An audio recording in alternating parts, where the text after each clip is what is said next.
My mom called me Kenny. 1969, I was born in Yale New Haven Hospital in New Haven, Connecticut.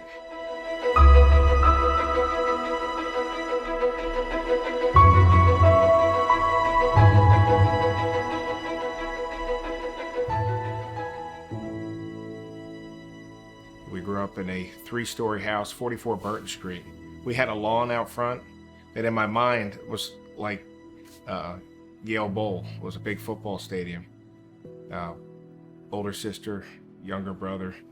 We adopted Katie and Hannah, my 2 sisters.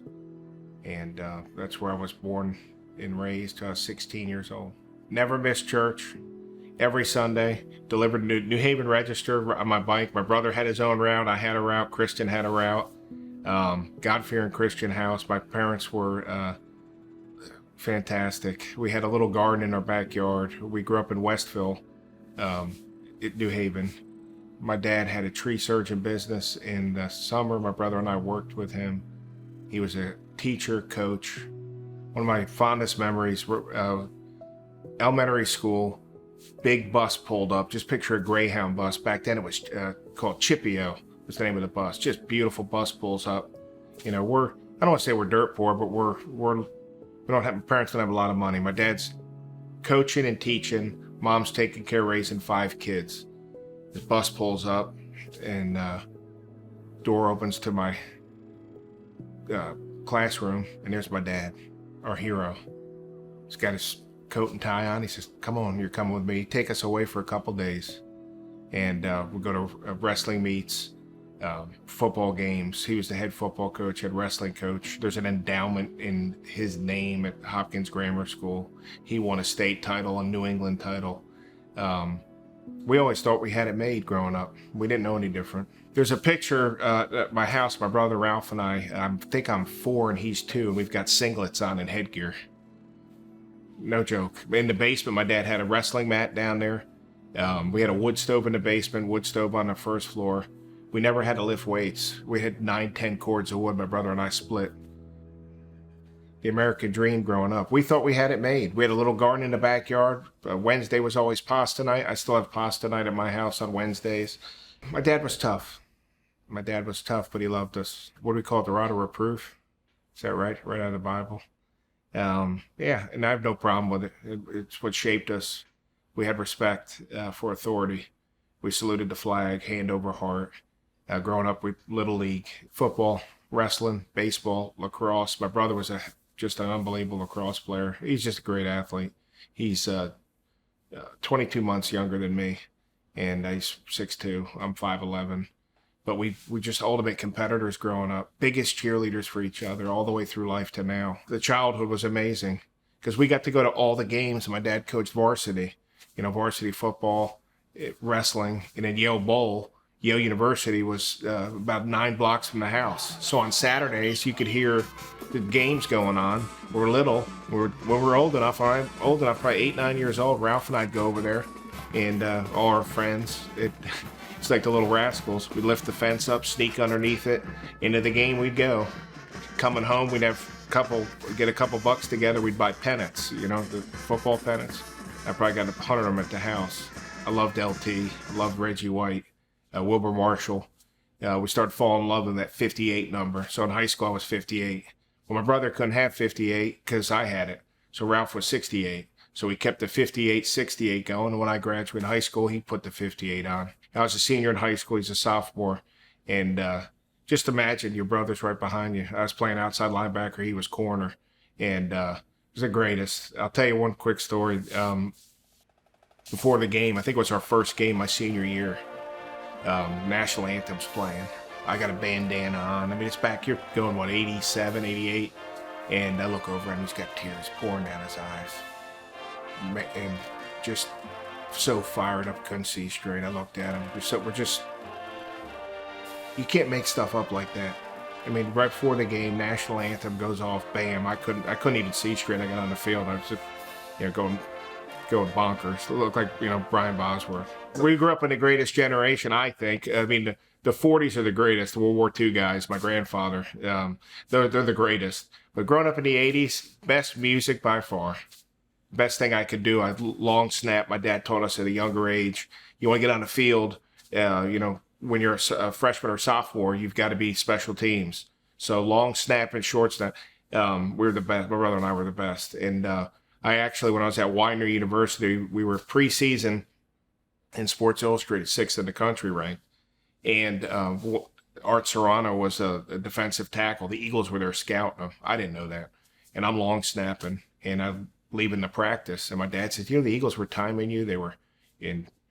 I had no idea. So that's like my big story. And I ended up not even playing that year. So I went through camp and had a transfer issue. So I wanted to coach and teach. I wanted to go to school, secondary education. My neighbor behind us was the superintendent at Unionville High School for our school district, Mr. Garris. And he said, hey, let me tell you something, Kirchhofer. Get a minor in elementary ed. Because you'll be the only guy that has a secondary and elementary. So I go to, I transfer from Widener College to Westchester University, and I'm getting my teacher going after it. And my father-in-law has a security business and offers me a heck of a job. So I leave school and go to work for him. My girlfriend's dad, who had turned out to be my father-in-law, Ron Blevins. Yeah, she was a year ahead of me in high school. And we met in 1987. We were married in 1993.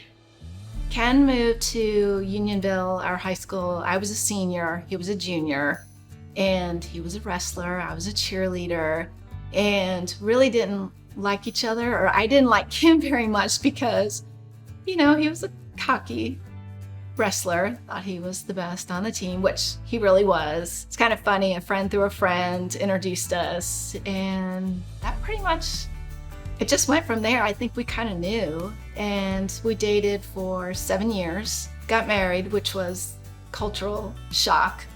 Going from, we spent a lot of time at each other's houses, but I think it's a little bit different when you move in, but it was great. But we've been married 29 years this summer. Ken and my parents had a great relationship. It was really nice. My dad trusted him. It actually, I think, helped our relationship. Daddy's little girl, he knew Ken very well, trusted him. And my mom just adores him. So that made it easy. A couple things. When I got to meet Ron, I loved the idea of hunting. We grew up fishing, but we grew up in the city. And so move out to Chester County, Pennsylvania, and he starts taking me hunting to the outdoors, deer hunting, getting into turkey hunting, bow hunting. Then I get my dad start bow hunting. And so there's natural attraction with her dad. He's got his own security business. So I'm working for him part-time as I'm going to college. And the money's pretty good. And the money got really good. And I know what a teacher makes back then. And here I come over, go to work for him. My dad's side of the family, the Pierce family, Kirchhofer family, my Uncle Peter, the members at Philadelphia Country Club, prestigious. My cousins, big-time golfers, golfed. Peter Jr. golfed at Tulane, was the Tulane captain. My Uncle Peter's, just been a scratch golfer, a plus handicap for those of you that golf know. That's how my cousins were. And my dad's uncle and cousin, they played on tour. And then, when I was in college, I was coaching. And then when I left college and was working in a security business, I still was coaching. I ended up being the head football coach. I left coaching varsity, was the head football coach, started the program at the middle school, Charles Patton Middle School.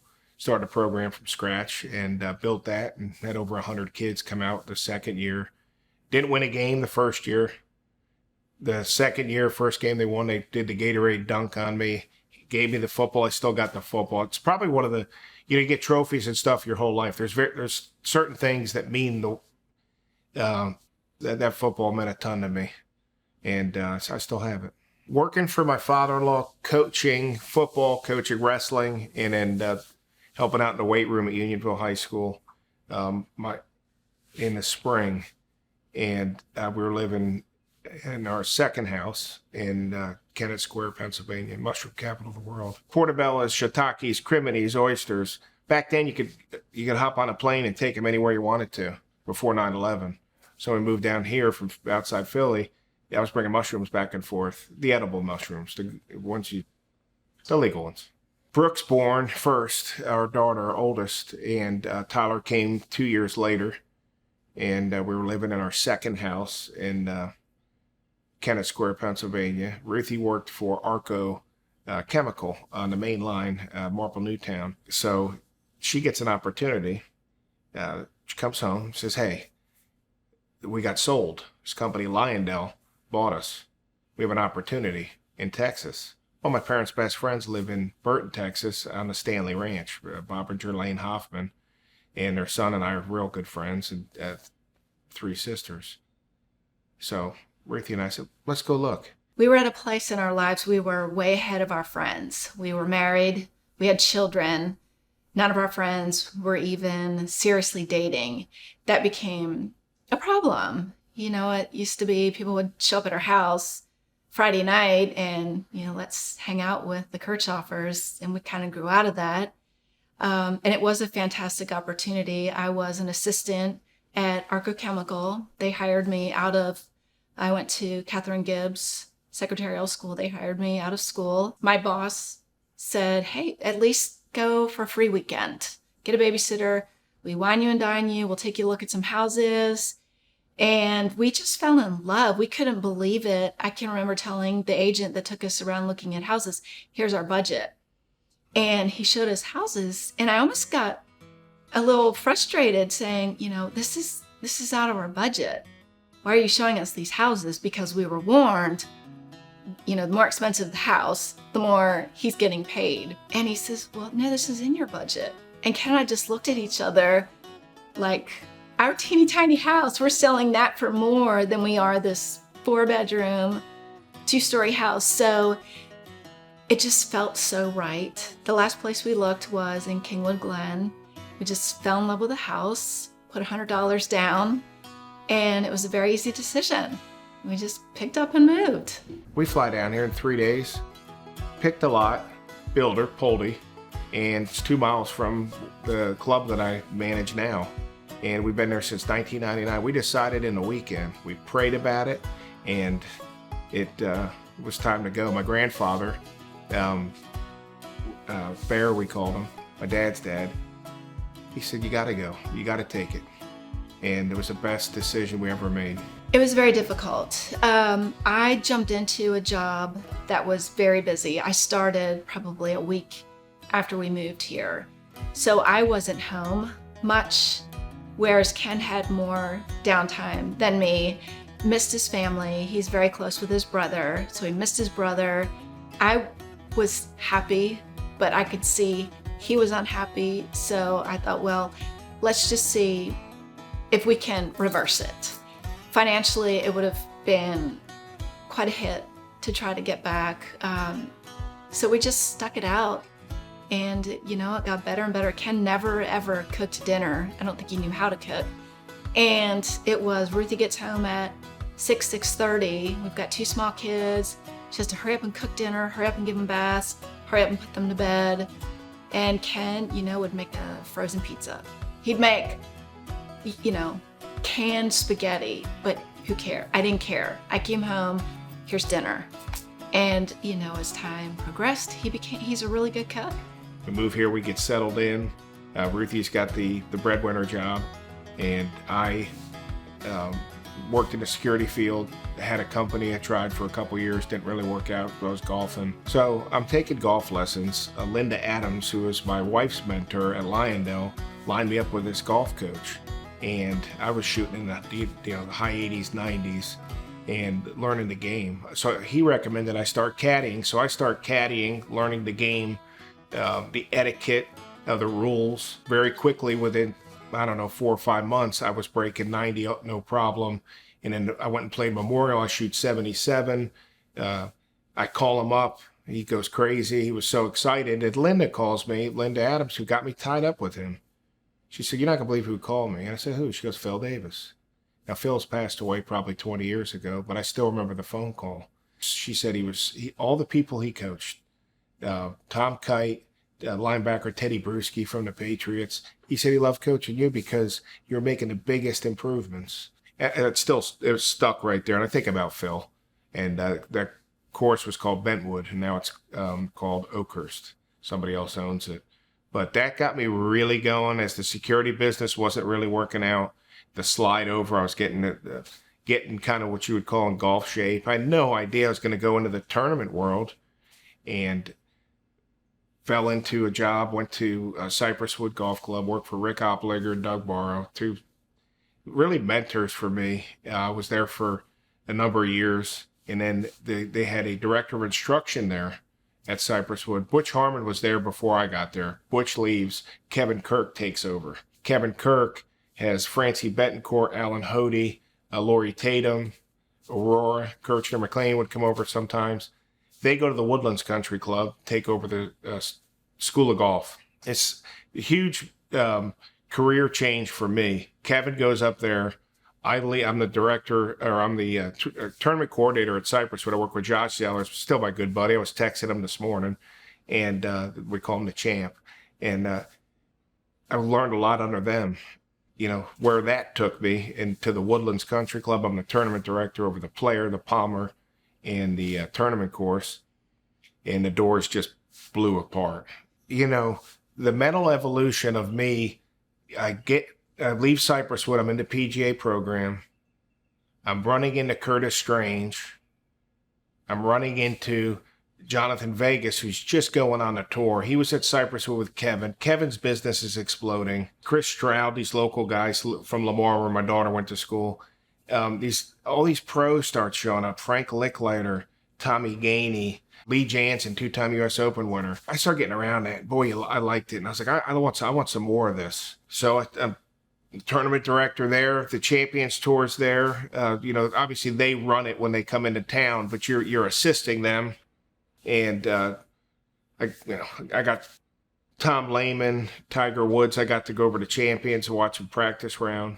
This is late 2000s, 2007, 2008, 2009. The golf world is blowing apart. Tiger's doing the Tiger thing, and the TV ratings are great.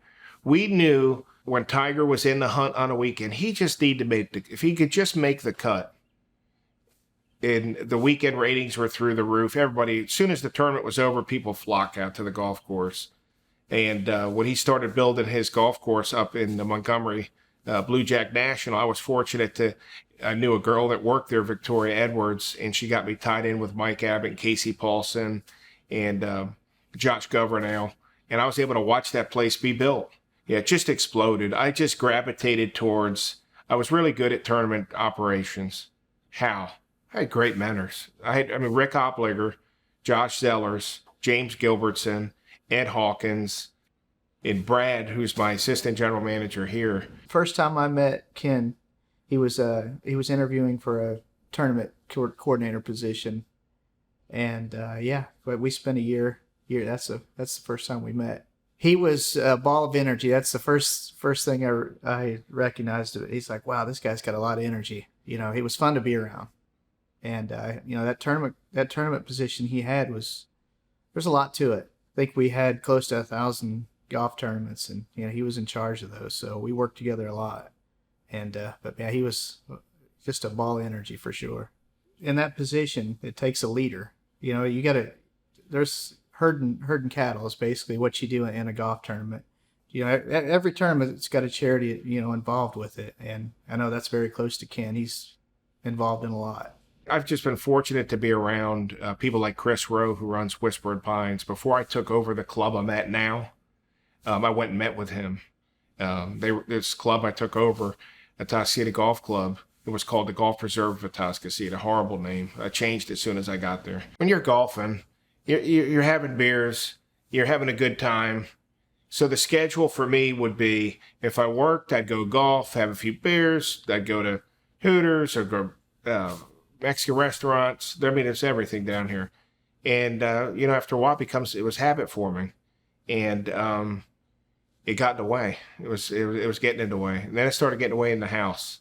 It was difficult, I'm not going to lie. And it was difficult because of the kids.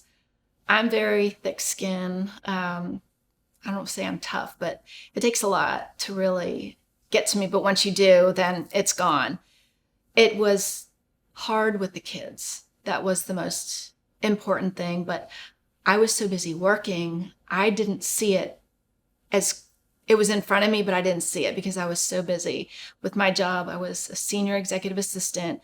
So my mind, even sleeping, I was just always right here in my mind. So I didn't see it as much as I should have, could have. Thanksgiving, we'd always go to Philadelphia. When I grew up living in New Haven, my dad would always take us to my grandfather's house on the main line at 10 East Manoa was the address. Beautiful house, and the whole family would gather there. The Kirchhofer family was big. It was a big family. In the summers, we'd go to Long Beach Island. It was the greatest. The Rath House, it was 44th Street in Long Beach Island, Jersey. Same thing. My brother and I'd go crabbing. We'd come back with a bushel this tall, or with a bucket that tall. My grandfather would say, half of them you got to take them back because they were female. We didn't know any better. But we got better at it, growing up teenagers, and we always had a good time. We'd sneak beers, and same thing with Phillies Eagles games we got to go to. We'd always have a good time. My brother and I always had a good time in high school, college, just like normal people would. But as I grew up, family started. I probably knew I needed to tone it down, and I didn't. And so we moved to Texas, and I'm at Cypresswood, and it started to get out of control. It started affecting decision making. The golf business, you're out golfing, you're having a good time all the time. And unfortunately, I was one of those guys that just didn't know how to turn the switch off. And then it became a habit for a good while. Left the Woodlands, and went over to, took over Walden Country Club.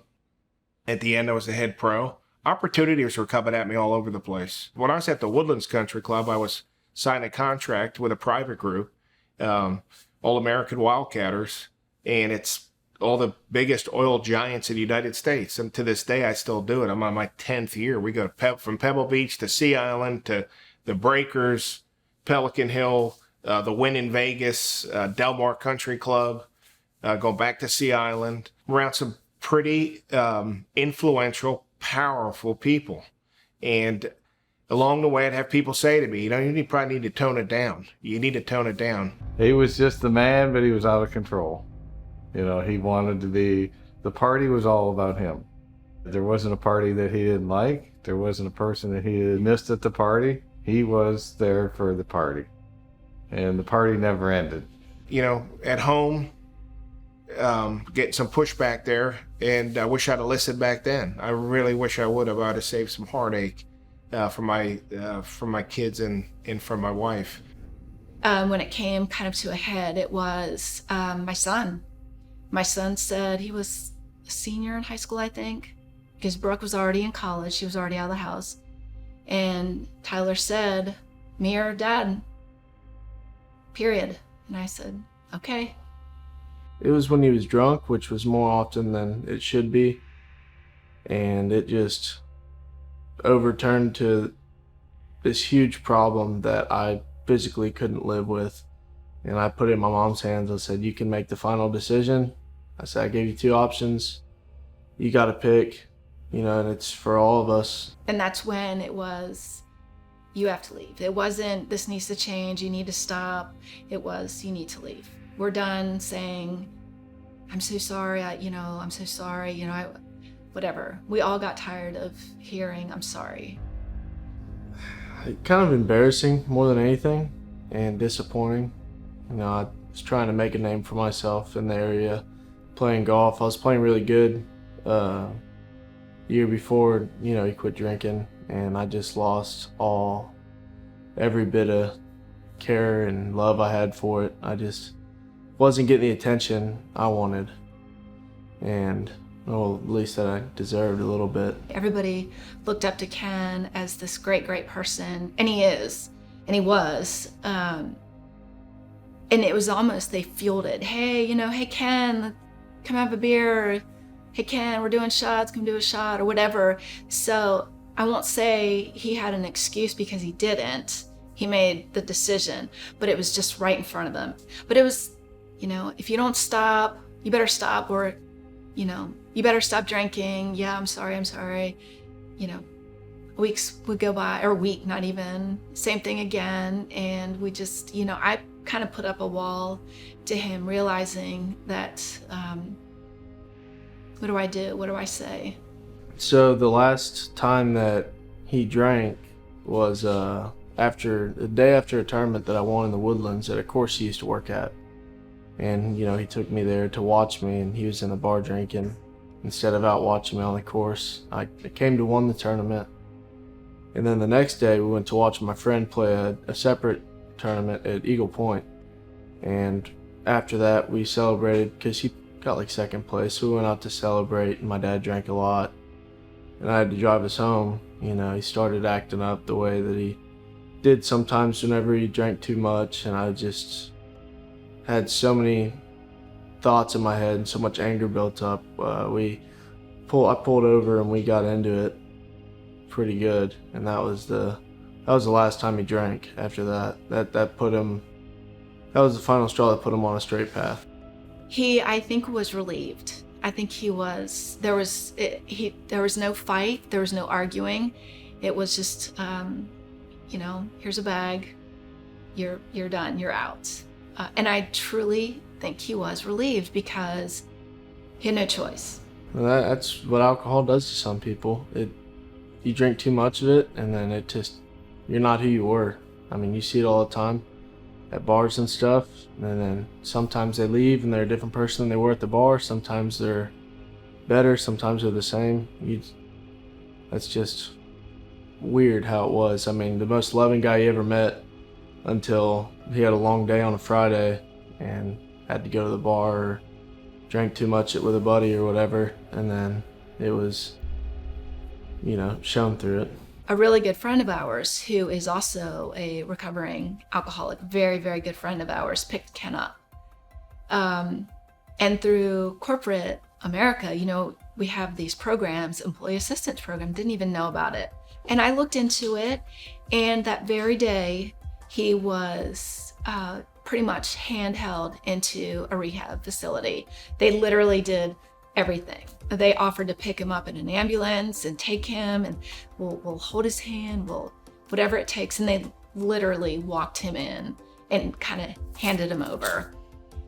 I don't know where we would be without that. For me, I've heard him say, this is the last time I'm drinking, probably 20, 50 times before that. So to me, I was like, okay, so what? This time it was a really big reaction, so now you're actually going to go to get the help instead of just say, oh, I just won't go buy any alcohol. So to me, it was like, I hope it works out. Do I think it is? Absolutely not. I had no belief in my heart that it was going to work out. Like I said, I'd pretty much given up at that point. Like I was all in, and and he checked himself in for a little while. And I don't even think that the rehab is what helped him. I think it was just him deep down knowing it's this or everything I love's gone. Doesn't matter. And I think he finally came to that realization and made that decision. I was cautiously optimistic. I was afraid to say, oh good, Tyler had nothing to do with his dad. I said, do you want to go see your dad? No. No. And Brooke, a little bit more sensitive, but still just not quite ready. And bringing him home, Ken was very nervous about coming home. Mostly he knew he was going to have to face his friends. He was going to have to go back to work.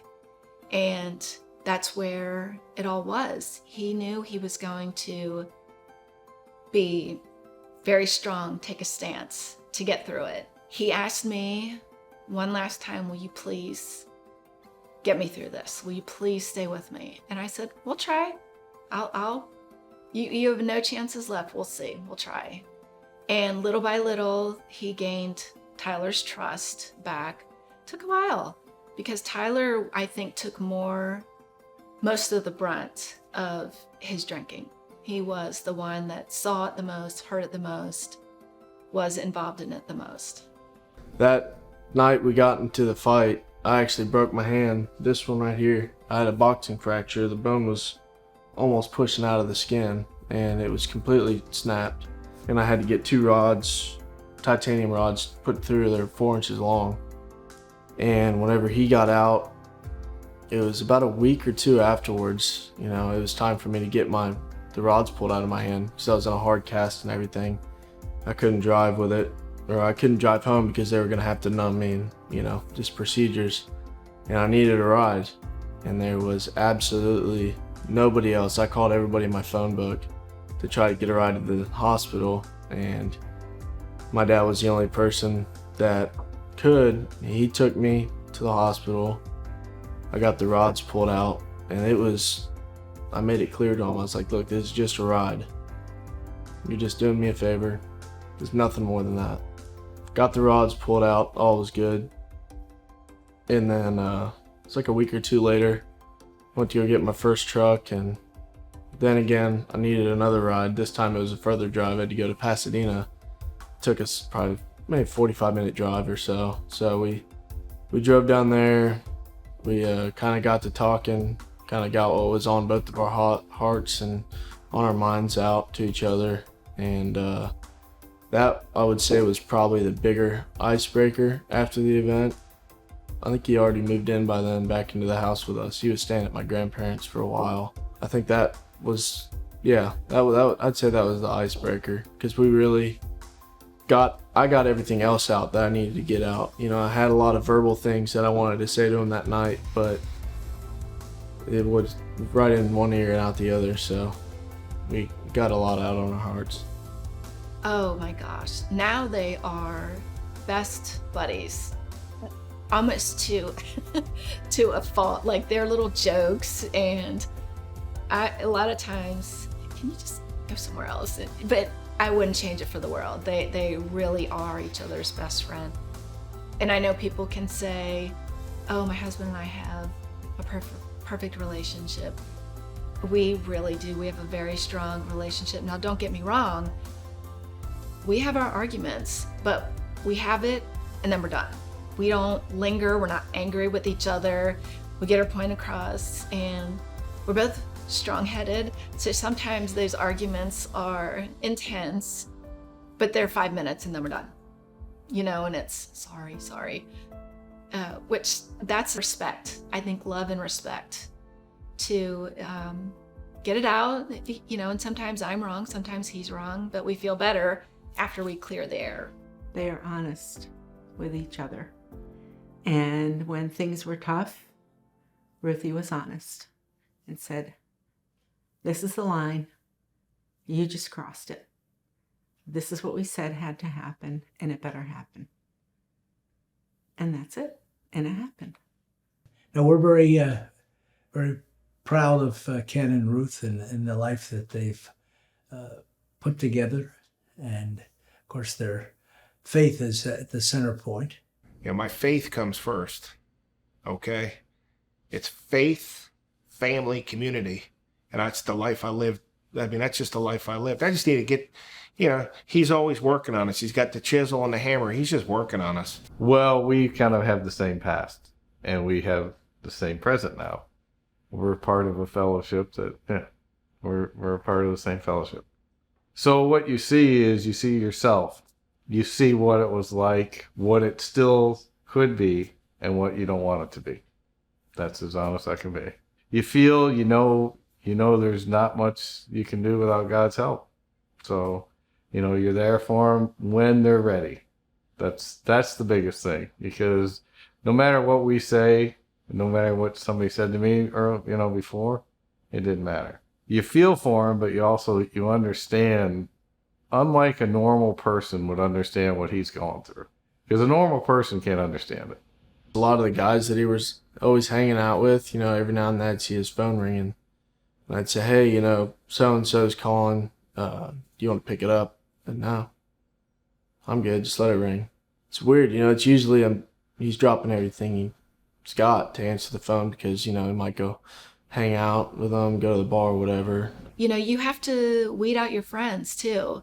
There's some that are just, you can't be friends with anymore. It hurts them.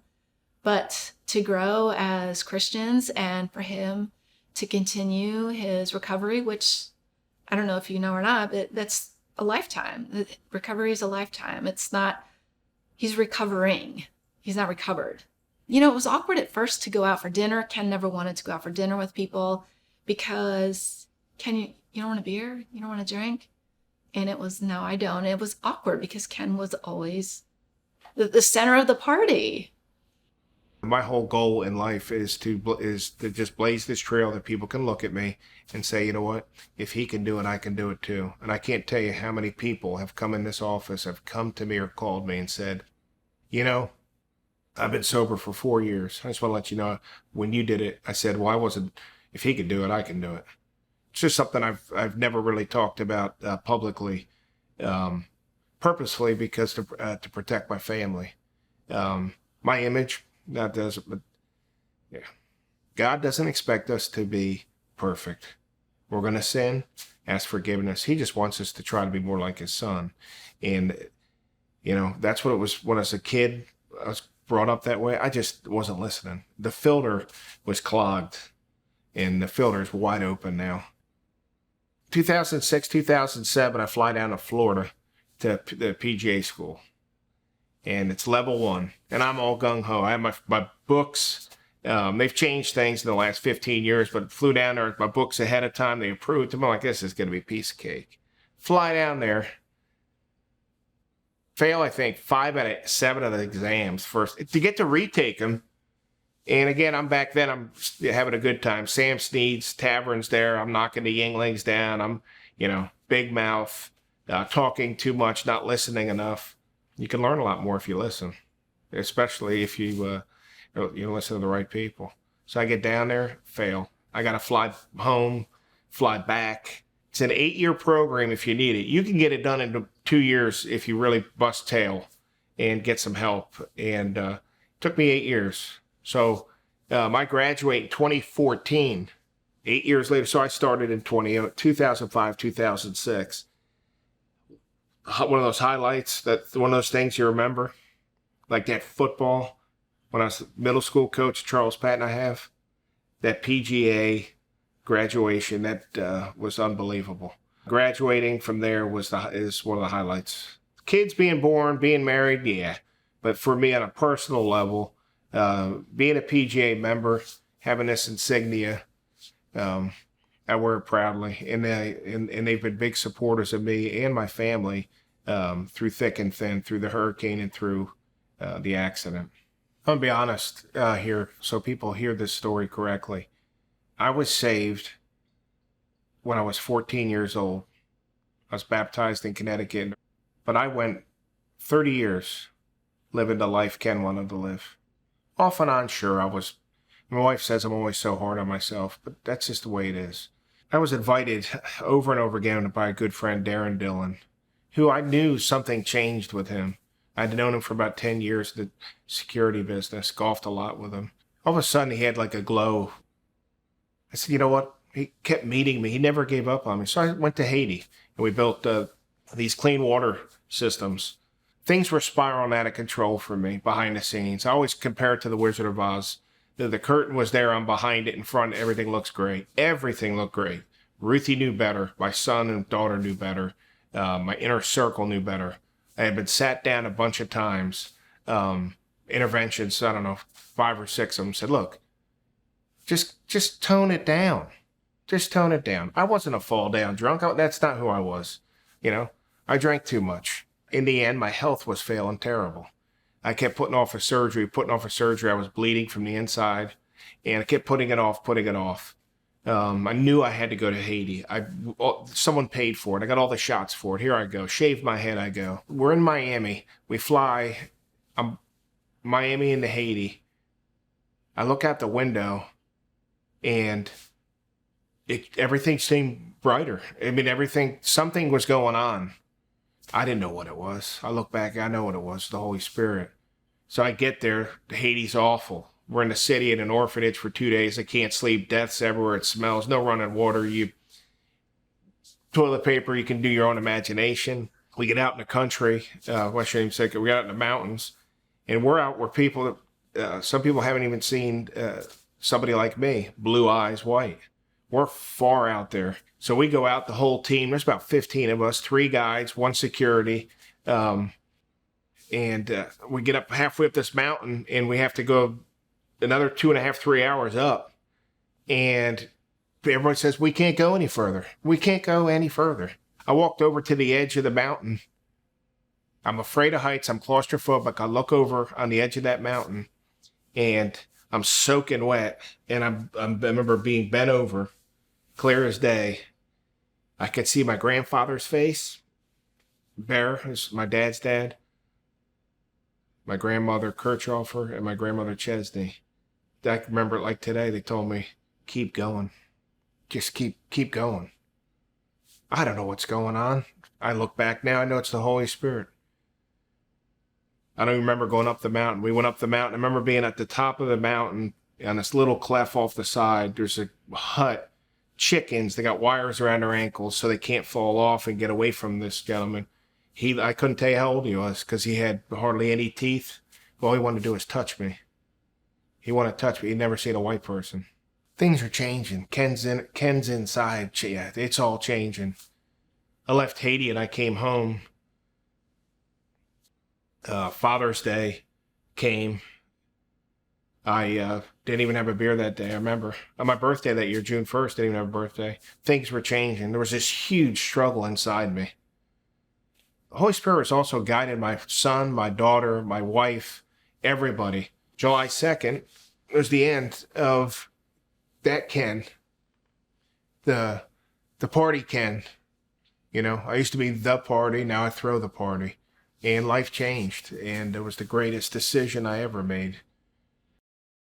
He was a lot more physically there. Like, instead of just, showing up and then, like, Houdini disappearing for a little while, he was actually there. My first tournament after I got my cast off, it was a championship tournament. So if you won, I think, 2 tournaments in the league I was in, you got invited to it. And me and my same friend, Austin, that we watched the day of the fight, we were playing in it. I was, like I said, first round since I got my cast off, which was on for like 2 months. Went there, I played probably 6 holes. I couldn't play. I mean, my hand was just swollen. But, I mean, he was there the whole time, cheering on every shot. The same throughout my senior year and junior year of high school. He was just there. He was present. And that was really, really big to me because he's the only reason I played golf whenever I was in high school. I mean, he's the only reason I wanted to. That and the friends I made along the way. And that was big for me. My focus started to change. This whole thing started 2014.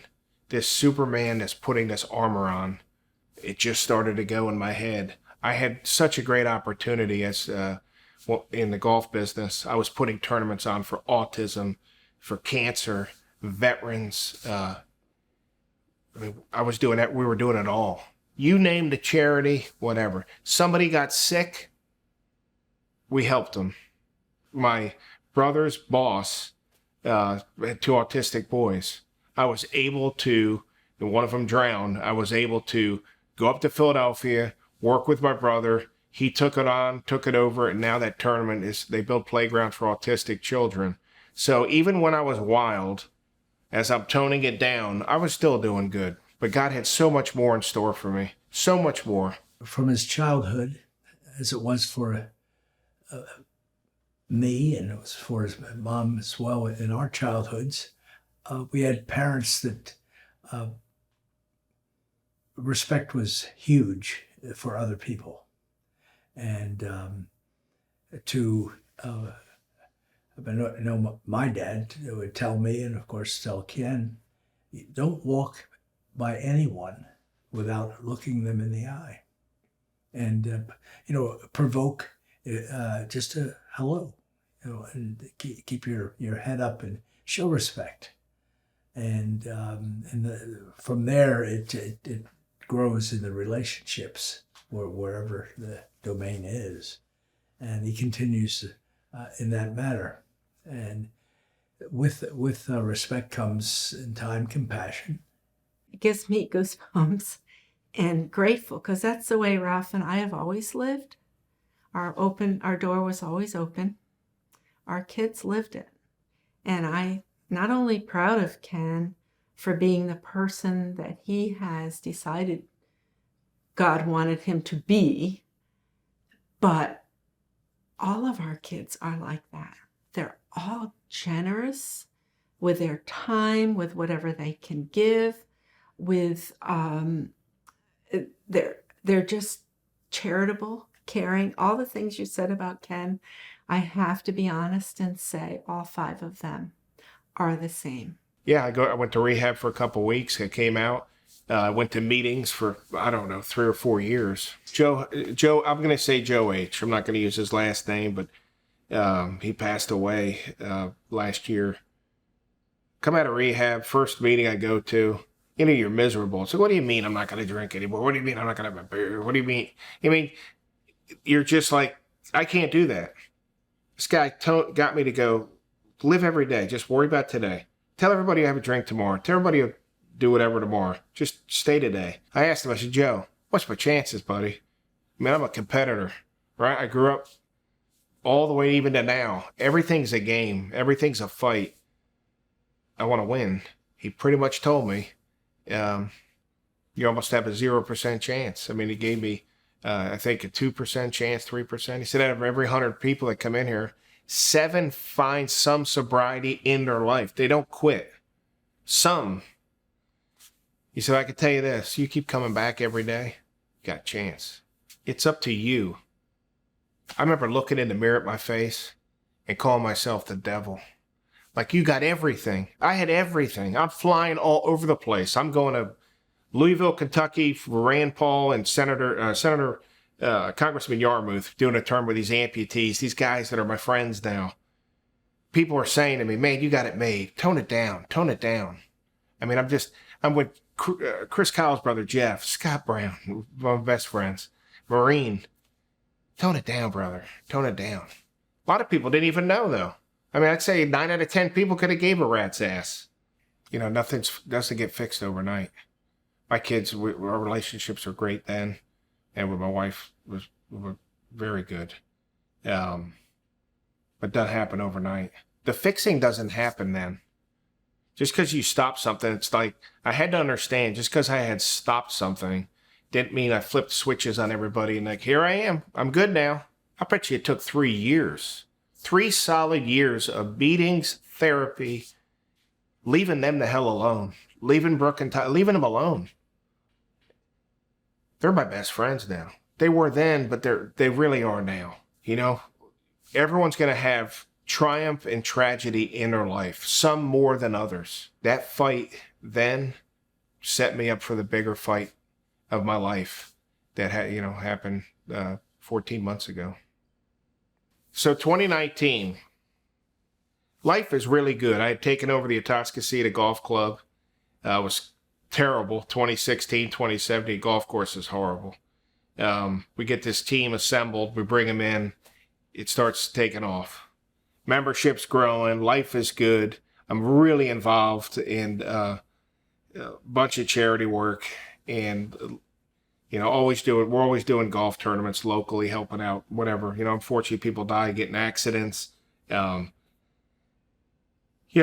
come to me, they say, you're the guy, let's raise the money. And I'm not the guy. I have a great team. It's all about who you surround yourself with. And I believe I got A-listers around me. So I take over Atascocita. Things are going good. Go to church most Sundays. I go to church.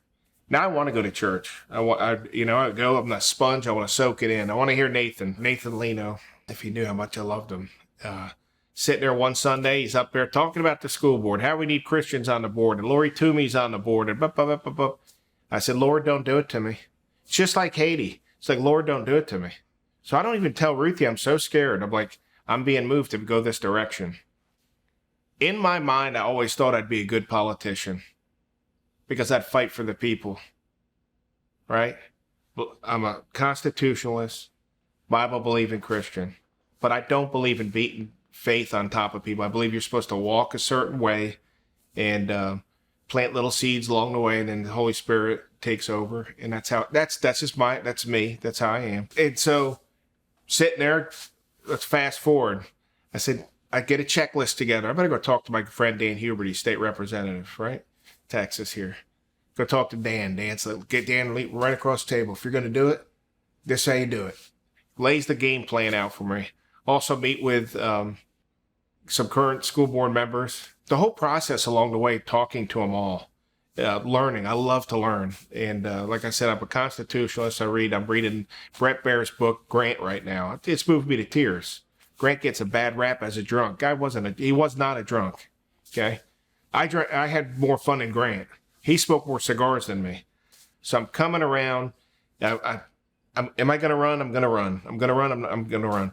I said, I fly home for this event with my brother for Eric's place. They build playgrounds for autistic children. And I'm in the basement there with him and my brother Ralph and a guy that's one of big shot for XM, Sirius XM. They said, you got to run. You can change people's lives. You know, they knew me, the pre-drinking, partying, wild man, and now. I got up, flew home, kind of had my family's approval. My wife said, absolutely, let's do it. And here we go. So I go to run for position 4. A girl along the way I got to be friends with, Chris Parker. She ran for position 3, and she's a God-fearing Christian, beautiful family, and she's a big supporter of me. So we're going to have this big old kickoff, vote him in tournament on December 4th at Atascocita Golf Club. We've got cannons going off. We've got flintlock rifle. I mean, the place is popping, packed, you name it. Raised a bunch of money for the campaign. Absolutely fired up. Heather Raylene and our whole band was here singing. 6 days later, we got a problem. Yeah. We were going to Tyler's my son. Ty's my best friend. And Brooke is too. But my nephew, if he knew how much I love him. Kyle. I had the Tahoe packed. I actually, back it up. I left the club that day. I left that club at 1 o'clock. I went home and slept because I was going to drive through the night to Daytona.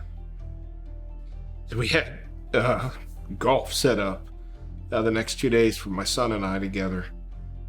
And my nephew's getting married to Taylor. We're so excited. Had the Tahoe packed. Everything's ready to roll. I packed hardwood floor. I've got socks on. It's freezing out. For some reason, I put this huge Woolworths jacket on, big heavy jacket on. I got shorts on, socks on.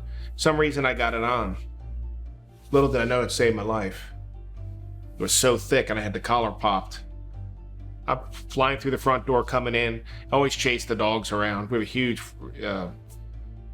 front entrance. Couch is way on the other end of the floor.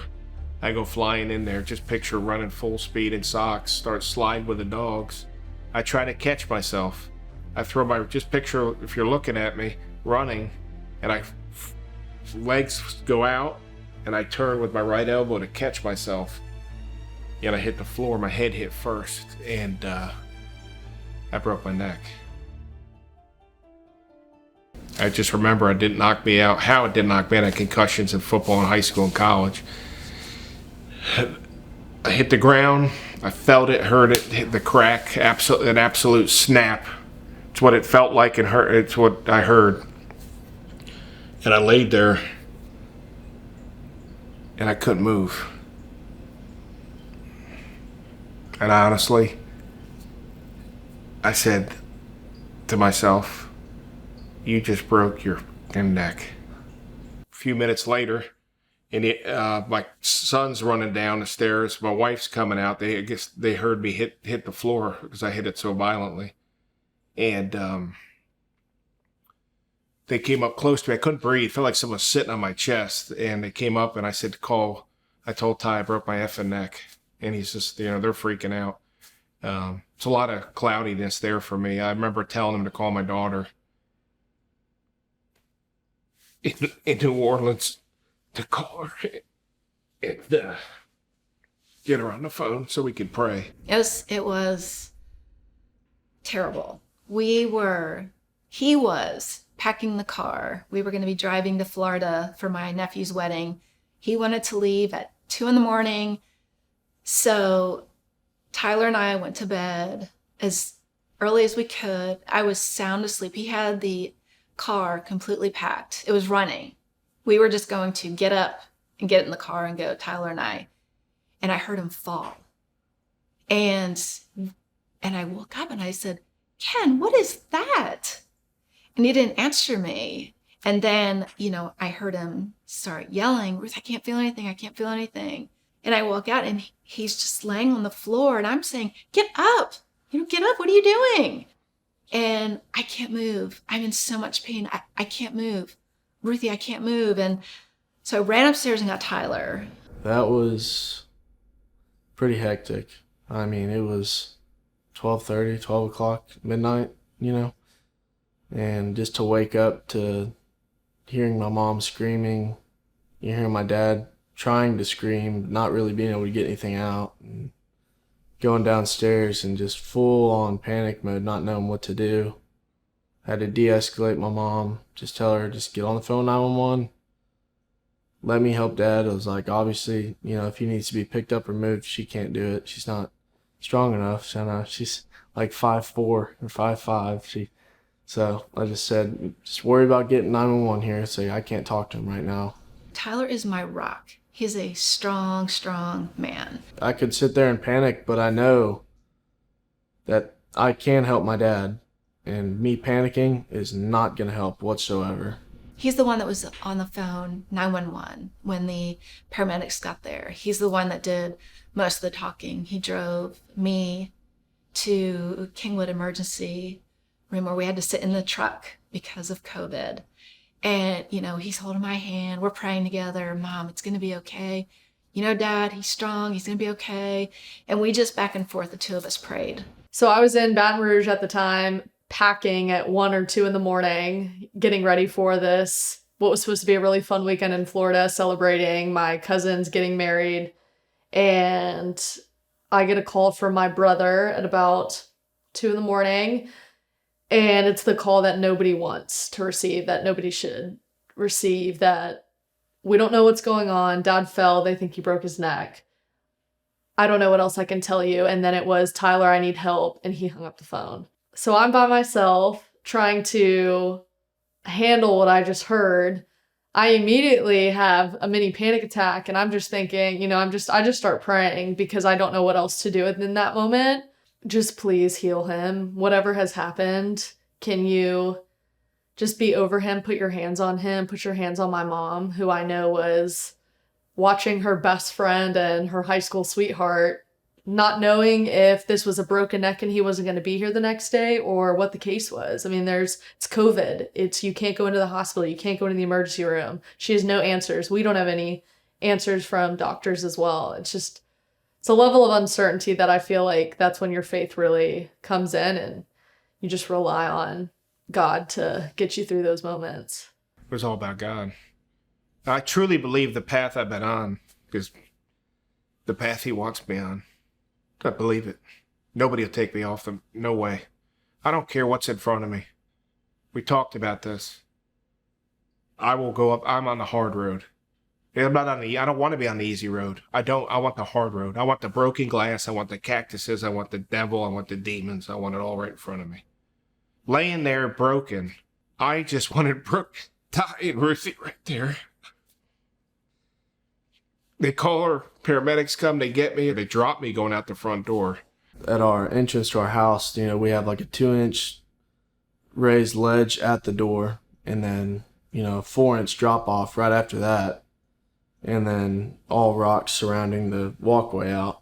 When they were pushing them out, they got to the door and they just didn't want to pick it up and they just kind of jammed him into it and it knocked it sideways and he hit the brick with like his arm. Just going off the step. It was just like super, like I thought he was going to fall off of the stretcher whenever they were going out. Like it didn't look sturdy at all, nor were they trying to go smoothly. Like they were just kind of tried to run him out real quick and just looked like hitting a speed bump going 30 miles an hour in your car is what it looked like. I remember getting the emergency room. They put me in the big tube, the MRI. I can't move. I'm claustrophobic.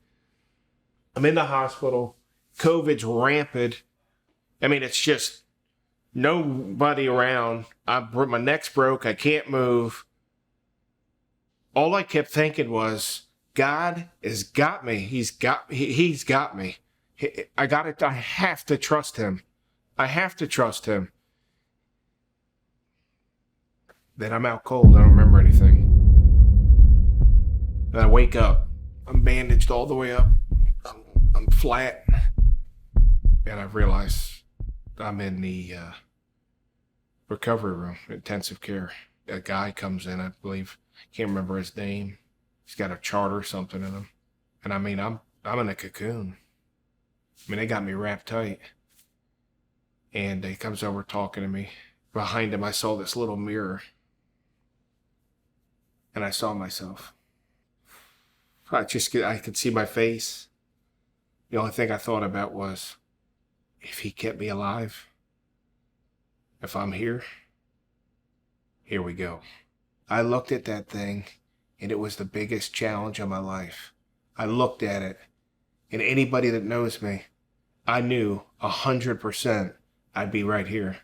From there to here, it's not recommended. From there to here is 2%. I've had two of the greatest surgeons fix me. Dr. Shee at HCA Kingwood. I was in there for almost 6 weeks.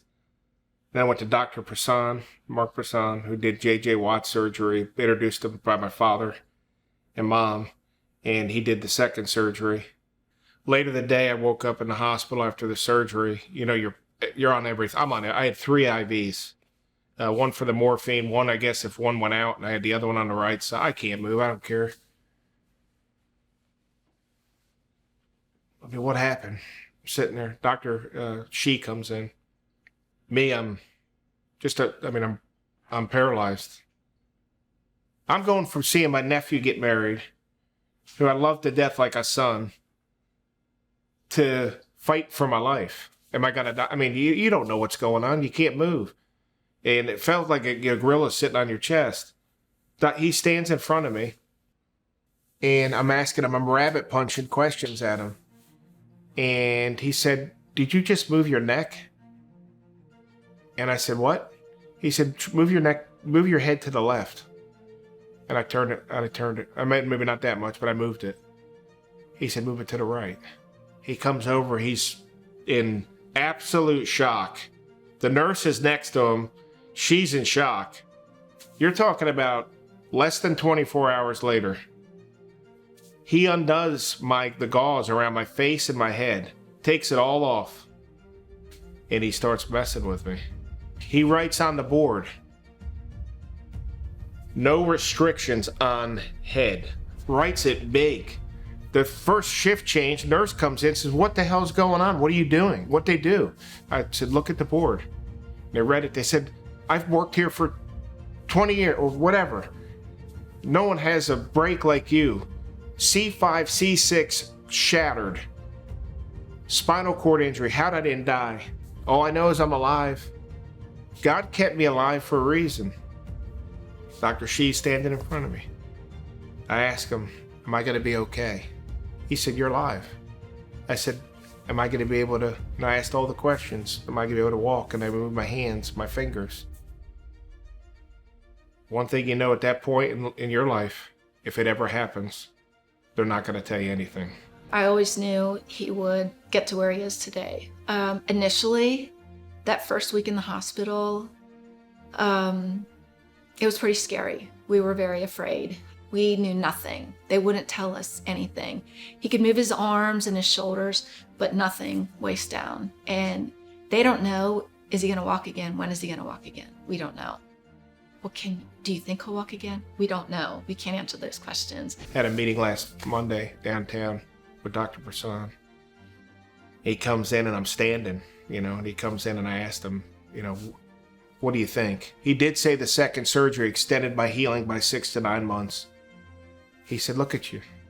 He said, "Remember, you're in the 2% of people that live, let alone move. Most are quadriplegics." It's not good enough for me. It's not good enough for me. I won't come all the way back, and I will. But sitting at a hospital, day 1.5, I guess it was. I didn't know I was in a fight for my life. I had no idea what I got myself into. The amount of pain. I thought I knew pain. I think a couple days, maybe the first week, they'd come in there and they'd mess with my fingers and mess with stuff and poking me with stuff. And can't see the family. Family had to stand outside with the window. They put the phone on so I could talk to them because of COVID. That was a kind of a funny story. I can't remember exactly when it was, but obviously it was with COVID. Obviously they're not letting anybody in. And so there was a little courtyard that they were able to go in and see in the window. So Ken's parents and Brooke, his daughter, got to see him through a window.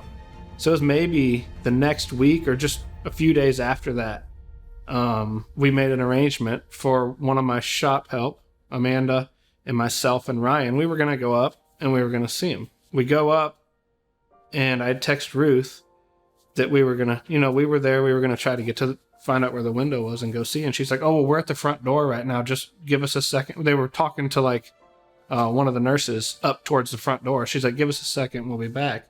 And I was like, oh, so we just walked right to the front door. And by whatever chance, grace of God, whatever, that woman that they were talking to let us just sneak in the door. And so he was sitting there in his wheelchair and we got to have about 10 minutes. After the first week, they came and got me out of the bed, which was scary as hell because I can't use my extremities. So you think they're going to drop me. So the other thing I can take is if they touch my head. I was paranoid for someone to touch my head. The one thing I could do in the first week was I could start to move my shoulders. I could start to move my arms, not my fingers. My fingers, they'll move now. They hurt, but they're going to be all right. So this progression of the physical therapy starts, and they kick the crap out of me every day. Week 2, week 3. The pain. I mean, you're tied up. I got the catheter down here. Don't ever get a catheter. I told them when I was leaving the hospital, was the catheter is what held me up. And I said, I'll pull it out. And they said, you won't. Anyways, I get into therapy and the ass kicking starts. I never quit. I never gave up. When they finally got me to my recovery room, after about 2 weeks, I was in intensive care for a while. They got me into my recovery room, the rehab room wing, and Eric Anderson and his team at HCA Kingwood, they take over. And these people, Jill, Tasha, Dee, Nancy, the nurses, they started kicking the crap out of me. I wanted to fight too. It was tough. I wanted to fight back and go hard. And I mean fight in a great way. But something was going on. It was just like that whole Haiti connection all the way through to there in that room by yourself. We finally were allowed to see him, and by we were allowed, a nurse snuck us into the hospital and let me see my dad. We were told so many things. We were told, well, it might be this, it might be this, it might be this. So it was never just that clear-cut answer you're wanting. And okay, when can he walk again? Is he going to walk again? Is he ever going to feel again? And as we worried, and as we were taking all this misinformation in that it's a spinal cord injury, the doctors are doing the best they can, but it's not something that is a clear-cut answer. We worry, and then I look at my dad who's in the hospital bed, and he's just has a calmness to him and a peace that only he would have in a moment like that. That this happened for a reason. God wants us to do something with this, and I'm alive, I'm here, I'm going to live, and let's move forward. It was never, I can't do this. It was, we're going to get through this. And I was there with him for his first recovery period where he had to try and hold a spoon. And I wanted to help him so badly grab that spoon. And the nurse is like, you have to just encourage. And I had to watch my dad turn into like a 4-year-old and had to relearn how to pick something up and feed himself. And it was really difficult. It's difficult now. I think growing up and knowing my dad before the accident is he was just this big ball of life, big ball of energy, and was the true man of the house. He liked to be the coach. He was there picking us up. He would take care of my mom, cook dinner, things like that. And to see it now where she's kind of taken that role, I know it's hard for him, but it's also hard for us to see it and still struggle with giving a hug sometimes because he's in so much pain. My dear friend Paul Bristol and Scott Brown, they Base Camp 40, one of the veterans organizations we help. They take them hunting and fishing out in Colorado, take them up to Alaska. Been a big part of my family for over 10 years. This box shows up and it's this huge elk and lit, and it's from them. That's in my room. My brother sends me a Rocky hat. I get all this stuff's coming. My room's being set up. I'm fighting. I'm fighting. I hate it at night when it went dark. So I had no problem during the day because they would take me out of my room for 2 hours. But I was 22 hours in a bed for 6 weeks. Okay? Don't feel sorry for me. People have it worse. I started moving. Things started to move. Hopefully you're enjoying the start to your evening. My name is Nick Russo. I want to take a couple of moments to recognize a great member of our community, Ken Kirchhofer. He recently had a tough freak accident and hurt himself and was believed to be paralyzed from the neck down, but is starting to regain most of his feeling and most of his strength is starting to come back, and he's going to have to relearn and go through some rehabilitation, but he's starting to see the light at the end of the tunnel, and it's all by God's grace. And I found out last night that this happened early December, and I felt like I really missed out. This kid does a lot for our community, does a lot to support veterans, especially the Atascocita Kingwood area. He's a big leader of the community, and I just want him and his family to know that we support him and we're thinking about him here at the Bulls. Remember, love everybody, always be honest. One truth can prevent 1,000 lies. Thank you for Ride 100.3 The Bulls. It was hard. I mean, I just prayed every day that God would just keep letting him fight. Let him fight by himself if he has to. Just let him fight. And sure enough, every day we'd get a little bit better news. They'd say, we can't promise anything. We'd ask what he's going to get to. They said, we can't say anything. We can't say he's going to stay where he's at. He could get worse, which, he did. He was up and down for a while. But, every few days, boom, I can move this. Something just switched. He went to rehab, and it was amazing. Little by little, I can remember we had some connections, so I was able to see him and stay with him. But it was to Ken's benefit, my benefit, and the rehab staff, because it would take them 15 minutes of their hour to get him ready, to stretch him, whereas they showed me what to do, and I could stretch him, which we still do today. At least twice a day, we stretch. So that was very helpful. But I can remember coming in one morning and the therapist saying, oh my gosh, come here, Ken, show her. And they lifted up, the blankets just enough, and he wiggled his toes. And everybody was crying because he wiggled his toes. Oh my gosh, Ken wiggled his toes. And then it was, he could put resistance. You could push his toes and he could give you resistance. The prognosis in the beginning was he may never walk again, or 1%, I think I heard sometime, may walk again ever in his life, right? And he's not that old, so he's got a lot of life to go. And then in like 3 months or whatever, he was able to stand up. It's like, wait a minute, this is different. And so it was just one day he mentioned this like never quit thing. Where the spinal cord injury happened, I should have died. I'm a miracle. They call me Kenny Pro just because I'm Kenneth C. Kirchhofer. Call me Kenny Pro for short. Never quit. Many nights, terrible. The dreams were horrible. It's on the hardest drugs you can think of. In the corner of the room, I remember looking, because that's where he was. I'd look over there, and there would be illuminated. It would just illuminate at night, 2 a.m, 3 a.m, and I'd cry out. He was absolutely, I felt like I was a garden. Just picture this out in Nebraska, big old wheat field, getting ready to be chopped up. He started tearing me up. He went inside me. I ripped out everything. Everything I never asked forgiveness for. Things I might ask forgiveness for. It says in the Bible, if you ask forgiveness once, God erases it from his memory. I started ripping it out. Everything inside of me, ripping it out. I believe it happened. People call me crazy. I believe this all happened for this greater purpose, for me to be closer to his son, closer to him. We're going to blink and we're going to be gone. What am I doing here? What am I doing on this? What am I doing here? What am I doing? Our church got us through some of the hardest times, and our friends and family, Facebook. I was trying to do everybody was calling me and texting me. So I would try to do, regular Facebook posts and always, thank you so much for your prayers. The only thing we can ask is if you would continue praying for all of us, not just Ken, but me, Brooke, and Tyler. Without the faith angle, none of it works. The faith has to be there. The Jesus Christ has to be there. He died on the cross for our sins.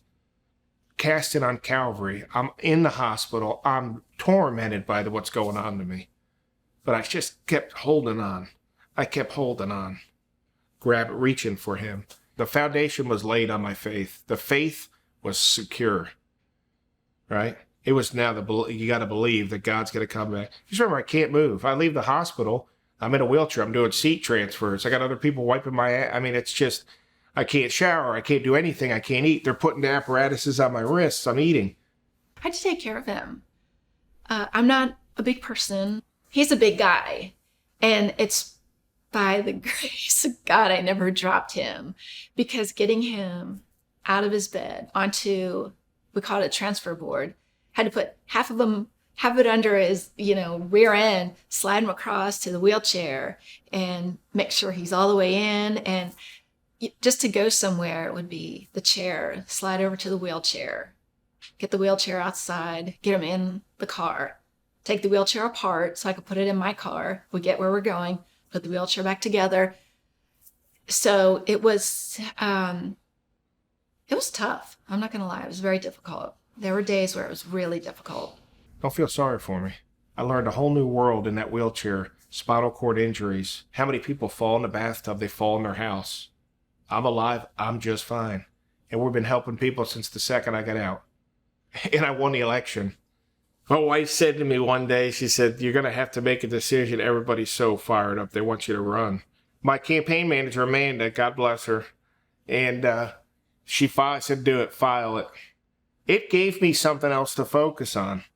It gave me something else to focus on for sure. It was a little crazy. There was times when I not doubted Ken to be able to do it, but whether or not he should be doing it.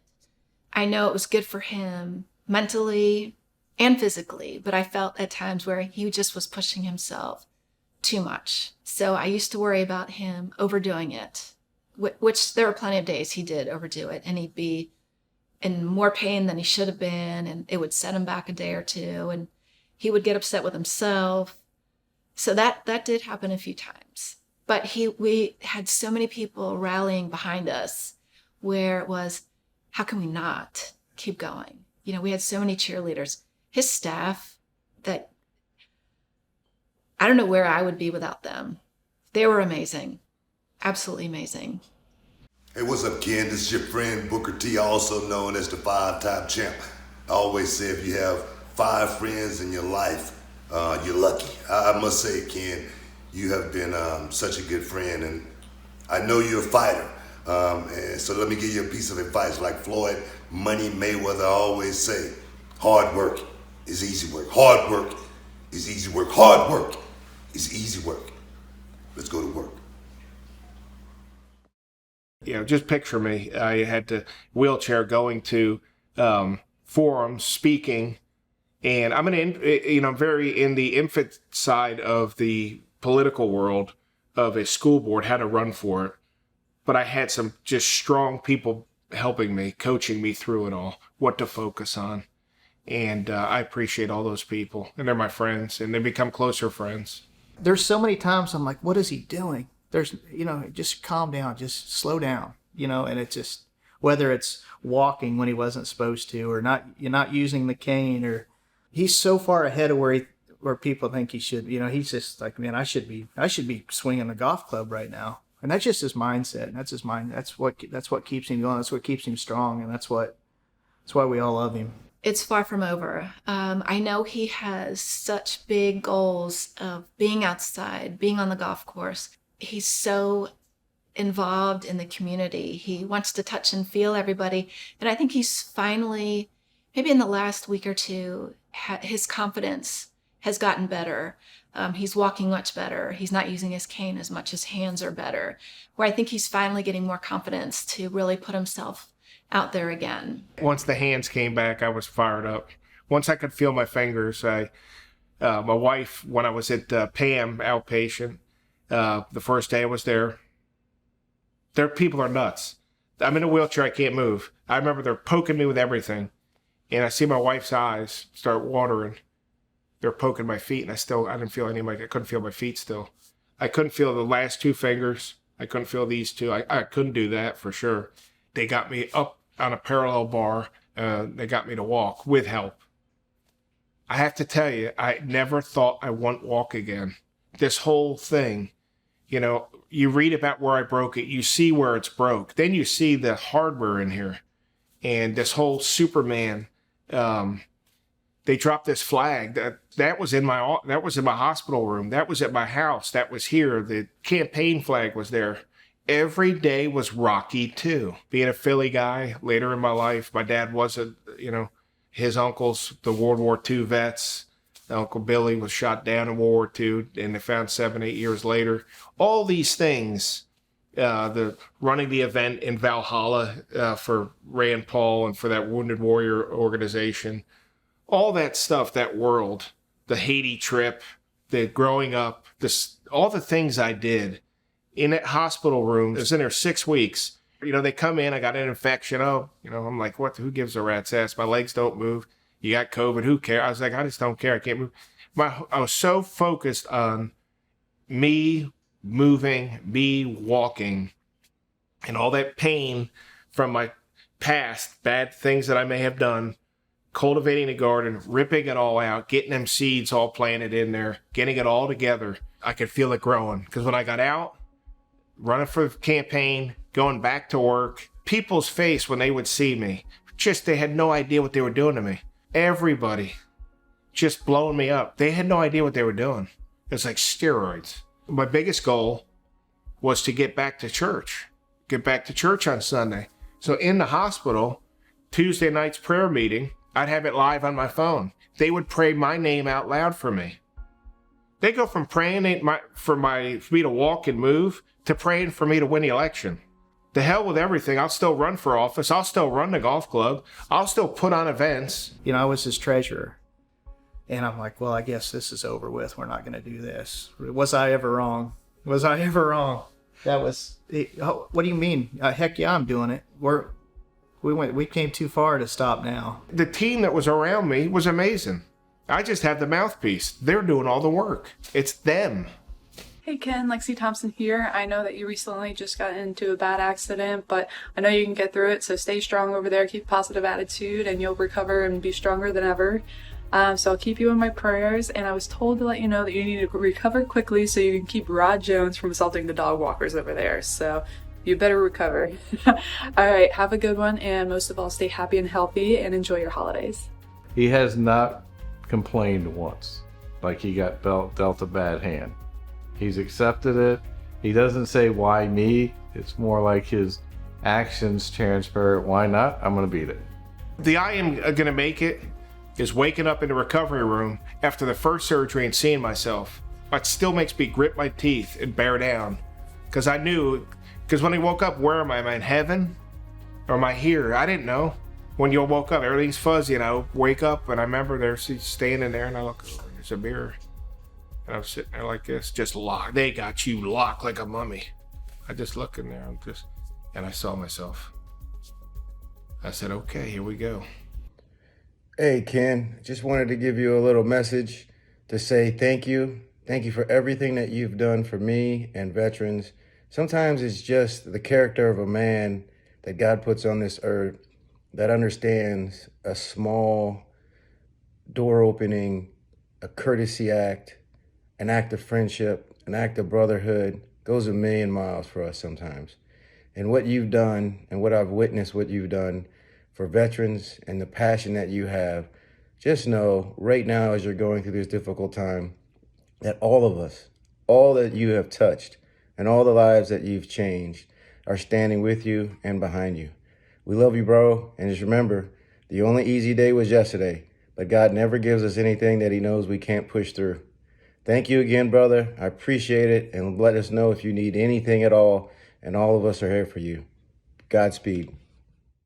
Through tragedy, he still got the drive. Where a lot of people would give up He does not.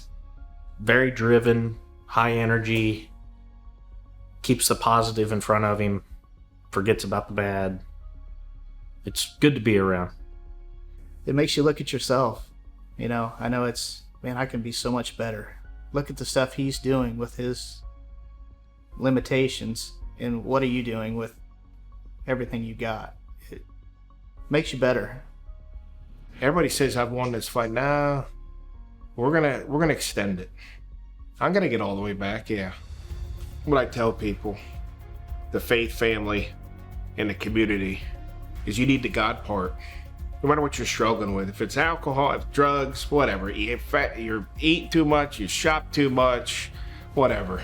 You know, I lost my mom last summer, and he's going through all and the only thing he kept thinking about was me and getting me through, you know, the situation. And that's what he does. He thinks about everybody else. People come to me, they think I'm the healer. Like, they want to know how you did it. How am I going to do it?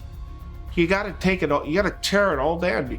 You got to go in here, rip out the garden, ask forgiveness for all the crap you've done. You must look forward. Faith, you got to get your faith under control. If you don't get your faith right? If you're struggling, you've got to get the faith thing going, because there's no family without the faith. You can't. I mean, you just can't. You get the faith together, you put the family together, and then you can wrap both them arms around the community and bring it all in. The story's just starting. This thing's it's going to explode. We're going to change people's lives. We're right where we're supposed to be, and you got to believe it. And if you believe it, if you do, then you live it.